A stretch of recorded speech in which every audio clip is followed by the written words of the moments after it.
Emma Raducanu could be back competing with the best in the sport before we know it.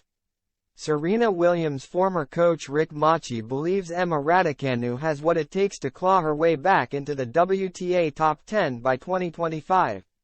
The 21-year-old reached number 10 in the world back in July 2022, but injuries have marred her progress ever since. She remains on the road to recovery after undergoing surgery on both wrists and one of her ankles. Raducanu described them as minor procedures, but they were serious enough to rule her out of the French Open, US Open and Wimbledon this year.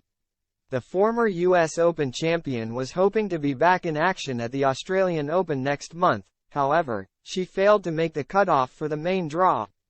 Raducanu put her name forward for the tournament using her protected ranking of number 103 rather than her current number 296 placing, but that wasn't high enough to get her through. It is now unlikely she will be able to get into the main draw for the Melbourne Major unless several players withdraw, she receives a wildcard, or she wins 3 rounds of qualifying. But with the new season drawing near, there is still plenty more tennis to come, and Machi is confident Raducanu will return to her former glory over the next couple of campaigns.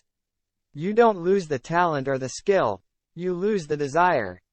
With Emma, the only thing that's a little concerning is when I hear she says, "I wish I wouldn't have won the US Open, because everything changed."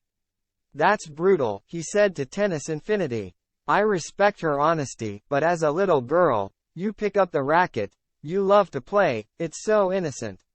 Your goal is to I want to be like that someday. I want to win tournaments and win a Grand Slam. Machi added, but anybody at that age that can go through qualifying, win the US Open, you got the talent. You got amazing potential mentally, but now it's all against her. So I wouldn't write her off. But just like Naomi Osaka, maybe not this year, but the following year, I think by the end of 2025, she could be top 10 in the world, if she is all in.